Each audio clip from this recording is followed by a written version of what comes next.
আসসালামু আলাইকুম, সবাইকে রমজানের অনেক অনেক শুভেচ্ছা। আজকে আমি রমজানের বিশেষ রান্নার অনুষ্ঠান কঙ্কা কুইক রেসিপিতে আছি আইরিশ আতিয়ার। আমার সাথে আছেন একজন অভিনয় শিল্পী, সেই সাথে তিনি একজন কোরিওগ্রাফার। তিনি হচ্ছেন নাজিবা বাশার। কেমন আছেন আপু? খুব ভালো। আপনি ভালো আছেন? আলহামদুলিল্লাহ, আমিও ভালো আছি। আপনাকে আবার আমাদের এই মঞ্চে পেয়ে অনেক অনেক আমি খুশি হচ্ছি। আমারও খুব ভালো লাগছে এখানে আবার এসে। তো আপু, আপনাকে আমি একটা জিনিস একটু জানতে চাই। সেটা হচ্ছে, আপনি যেহেতু একজন অভিনয় শিল্পী, সেই সাথে এখন বর্তমানে আপনি কোরিওগ্রাফিও করছেন, তো এই দুটা জিনিস হঠাৎ কিভাবে মাথায় আসলো যে আমি অভিনয় থেকে কোরিওগ্রাফিতে চলে যাব?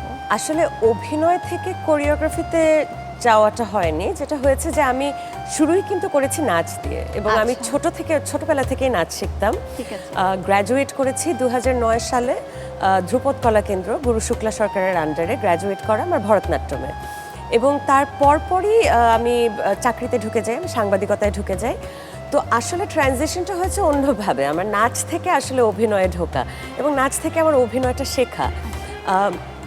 কোরিওগ্রাফিতে ঢোকার আসলে তেমন কোনো পরিকল্পনা ছিল না, আমি পারফর্মার হিসেবেই থাকতে চাচ্ছিলাম। তবে যখন গহীন বালুচর সিনেমাটা পরিচালিত হচ্ছিল বদরুল আলম সৌদের আন্ডারে, তখন যে প্রডিউসার সুপর্ণা মোস্তফা এবং বদরুল আলম সৌদ দুইজনে মিলে আমাকে, যেহেতু ওনারা আগে থেকে আমাকে চিনে, ছোটবেলা থেকেই জানে যে আমি নাচি, তখন আমাকে প্রস্তাবটা দেয় যে আমাদের সিনেমার জন্য কোরিওগ্রাফিটা তুই কর। তো ওইটাই আসলে আমার একমাত্র এবং প্রথম কোরিওগ্রাফি প্রজেক্ট। তারপরে আসলে কোরিওগ্রাফি করা হয়নি, বিভিন্ন অনুষ্ঠানে পারফর্ম করা হয়েছে অ্যাজ এ ডান্সার, কিন্তু এটা কখনো প্ল্যান ছিল না যে অভিনয় থেকে কোরিওগ্রাফিতে ঢুকবো। ওই একবারই করেছি, ওই একটাই খুব ভালো একটা এক্সপিরিয়েন্স ছিল, বাট দ্যাটস ইট। আপনার বাবা এবং মা দুজনেই মিডিয়াতে আছেন, তো তাদের দেখে অনুপ্রাণিত হয়ে কি আপনার এই অভিনয় জগতে আসা? সেটাও না, আসলে আমি আমার নাচ নিয়েই থাকতে চাচ্ছিলাম ছোটবেলা থেকে। আমার মা বাবা আমি আর আমার একটা বড় বোন আছে, আমাদের দুজনকেই পথ খুলে দিয়েছিল যে তোমরা কি করতে চাও তোমাদের লাইফ নিয়ে। তো আমি নাচতে চেয়েছি, আমার বোন আর্ট করতে চেয়েছি, এবং ওটাতেই ছিলাম। এবারও আমি বলবো সুবর্ণা মোস্তফার বড় অবদান এখানে। যেহেতু মা বাবার সাথে একসাথে থিয়েটার করতেন ওনারা, মা বাবা আমাকে কখনো প্রেশার দেয়নি অভিনয় ঢুকতে, আমাকে কখনোই বলেনি যে এই পথে তোমার যেতে হবে কারণ আমরা এই পথে আছি। এবং আমার মা বাবা এই ধরনের প্রেশার কখনোই বিশ্বাসও করেনি এবং কখনোই দেয়নি আমাদেরকে, আমাদের ক্যারিয়ার আমাদেরকে চুজ করতে দিয়েছে। কিন্তু একবার সুবর্ণা মোস্তফা আমাকে ফোন করে বলেছে যে এরকম একটা ক্যারেক্টার আছে, খুব চটপটা একটা ক্যারেক্টার, তোকে আমি ইমাজিন করছি এখানে, তুই কি একটু ট্রাই করে দেখবি কিনা অভিনয়টা। তখন আমি কনসিডার করলাম যে আচ্ছা ট্রাই করে দেখি, যেহেতু নাচে এক্সপ্রেশনটা ইউজ করতে হয়। সে সূত্রে আমি ট্রাই করে দেখলাম এবং মজা পেয়ে গেলাম। ক্যামেরার সামনে অভিনয়টা করে যখন মজা পেলাম, তখন আমি বুঝলাম যে না, এটা আমার ভেতরে আছে।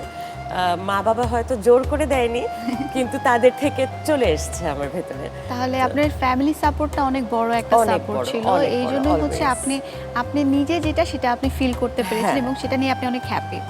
এরকম কি কখনো হয় যে অনেক ভাজা পোড়া খাচ্ছি কিংবা একই খাবার রেগুলার খেয়ে যাচ্ছি? অফকোর্স, মানে রোজার সময় আমরা যতই বলি না কেন যে এই রোজায় ভাজা পোড়া খাবো না, এই কথাটা কখনোই রাখা হয় না। একটু ভাজা পোড়া না থাকলে আবার মনও ভালো হয় না, খাওয়ার পর শুধু রিগ্রেট হয় যে উফ কেন এতগুলো খেয়ে ফেললাম।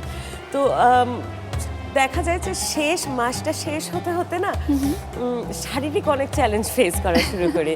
তো ওইটা ট্যাকল করা নিয়ে একটু মানে চ্যালেঞ্জ ফেস করা হয়। হ্যাঁ, তাহলে আমি আপনার যে চ্যালেঞ্জটা ফেস করছেন এটা আরেকটু ইজি করে দিচ্ছি। আজকে আমি আপনাকে একটা খুব সুন্দর হেলদি একটা ড্রিঙ্কস করে দেখাবো। তো চলেন আমরা চলে যাই আমাদের কিচেনে।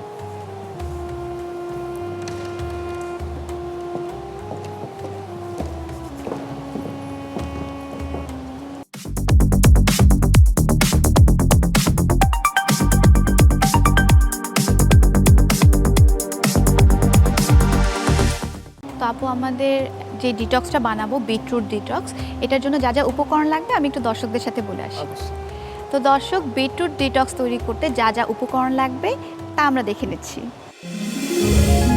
বিটরুট ডিটক্স উপকরণ: বিটরুট 100 গ্রাম, গাজর 50 গ্রাম, আপেল 1টি, আদা কুচি 1 চা চামচ, পানি 2 কাপ। তো তো এতক্ষণ আমরা দেখে নিলাম বিটরুট ডিটক্সের উপকরণগুলো। তো আপু একদম বেসিক আমাদের ইনগ্রিডিয়েন্টস আছে। বিটরুট তো আমরা জানি অনেক হেলদি, কিন্তু এটা অনেকে স্মেলটা পছন্দ করে না, সেই জন্য এটার সাথে হচ্ছে আমি বিটরুটের সাথে কিছু ক্যারটস দিব। আগে এখানে নিচ্ছি 100 গ্রামের মতো বিটরুট নিয়ে নিচ্ছি। আজকে আমরা এখানে কঙ্কার মিক্সার গ্রাইন্ডারটা ব্যবহার করছি। এটার একটা সুবিধা হচ্ছে ইউজুয়ালি আমরা যে কোনো মিক্সারে কিন্তু দেখি কিংবা গ্রাইন্ডারে দেখি 4 ব্লেডস থাকে, কিন্তু এটার একটা সুবিধা হচ্ছে এখানে আমি 6 ব্লেডস পাচ্ছি। তো আমার কাজটাকে কিন্তু সে আরও বেশি দ্রুত ফাস্ট হয়ে করে যাচ্ছে, দিচ্ছে হ্যাঁ। এবং আমরা যা বানাচ্ছি কিংবা যেটা পেস্ট করতে চাচ্ছি সেটা কিন্তু খুব সুন্দর ফাইন হয়ে যাচ্ছে। তো এদিক থেকে আমাদের কিন্তু টাইমটা অনেক সেভ হয়ে যায়। এখানে আমরা গাজর কতটুকু দেওয়া হচ্ছে? গাজর দিচ্ছি আমরা এখানে 50 গ্রাম। ওকে। গাজরটা শুধু দিচ্ছি হচ্ছে আমাদের যাতে বিটরুটের স্মেলটা আচ্ছা। যাতে নষ্ট করে দেয়, নষ্ট মানে স্মেলটা যাতে একটু কমিয়ে দেয়। এখানে আমি কোনো মানে ন্যাচারাল সুইটনারটার হিসেবে আমি এখানে অ্যাপেলস নিয়েছি। আচ্ছা। এখানে আমি রেড অ্যাপেলটা নিয়েছি। কেউ যদি আরেকটু হেলথ কনসিয়াস হয় সেখানে সে গ্রিন অ্যাপেলটা ব্যবহার করতে পারে। কোনো সুগার এক্সট্রা আমি ইউজ করব না। অ্যাপেল এখানে পুরো একটা আছে, 80 গ্রামের মতো এখানে একটা অ্যাপেল ছিল। আর যেহেতু এখানে সম্পূর্ণটাই একটা প্লেন একটা ফ্লেভার আমাকে দিবে, আমি জাস্ট ওখানে একটা সিম্পল একটা পাঞ্চ আসার জন্য এখানে আমি একটু জিঞ্জার ব্যবহার করব। বাহ, এখানে জিঞ্জার দিচ্ছি আমি 3 গ্রাম। Just simple punch. যখন আমি একটা খাবো তো ফুডটা যেহেতু একটা আপ অ্যান্ড ডাউন একটা গ্রাফ হয়ে হ্যাঁ, থাকে, হ্যাঁ। ঠিক আছে? তো এটার জন্য হচ্ছে আমি একটু জিঞ্জারটা দিয়ে দিচ্ছি এবং পরিমাণ মতো পানি দিয়ে দিব। এবং জিঞ্জারেও তো মানে ডিটক্সে অনেক হেল্প করে Exactly, জিঞ্জার। exactly. এখানে হচ্ছে আমি 2 কাপ পরিমাণ দিয়ে দিচ্ছি পানি। কেউ যদি চায় যে না আমি আরেকটু সুইট খাবো, সেক্ষেত্রে সে হানিটা এখানে অ্যাড করে নিতে পারে। সবচেয়ে আপডেটেড ফিচার্স নিয়ে 140টিরও বেশি দেশে কনকা ফ্রিজ।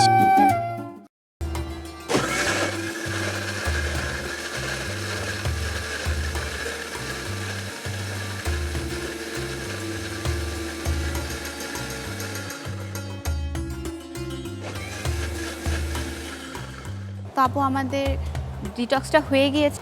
আপু আমাদের ডিটক্সটা এখন হয়ে গিয়েছে, এটা এখন আমরা গ্লাসে সার্ভ করব। এটা কেউ চাইলে যেমন এখানে আপনার পালসগুলো উপরে চলে এসেছে, কেউ যদি চায় পালস সহ খাবে তাহলে সে এটা এভাবেও খেতে পারে। আবার যদি কেউ চায় যে না আমি পালস সহ খাবো না, শুধু আমি জুসটা খাবো, তাহলে সে জুসটাও এমনি খেতে পারে। কিন্তু আমি সাজেস্ট করবো যে পাল্পটা সহ খাওয়ার হ্যাঁ, জন্য। কারণ পাল্পের মধ্যেই তো হেলথ অনেক বেনিফিটগুলো থাকে না? হেলথ বেনিফিটটা থাকে। তো এটা হচ্ছে আপনার একটু মুখে একটু বাইটস করলে ওইটা অনেক ভালো লাগবে খেতে।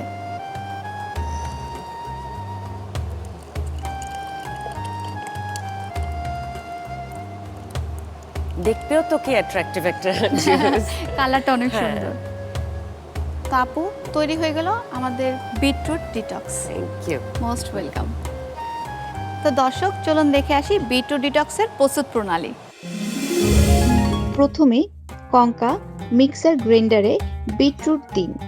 এরপর গাজর, আপেল, আদা কুচি ও পানি দিয়ে ভালোভাবে ব্লেন্ড করে গ্লাসে সাজিয়ে পরিবেশন করুন দারুণ স্বাদের বিটরুট ডিটক্স।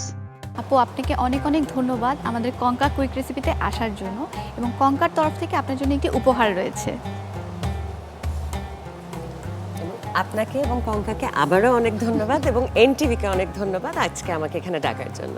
তো দর্শক আজকের রেসিপিটি যদি আপনাদের ভালো লেগে থাকে তাহলে বাসায় অবশ্যই ট্রাই করবেন। এমন আরও ঝটপট কিছু রেসিপি যদি দেখতে চান তাহলে এনটিভির সাথে থাকবেন। তো ভালো থাকেন, সুস্থ থাকেন। আল্লাহ হাফেজ।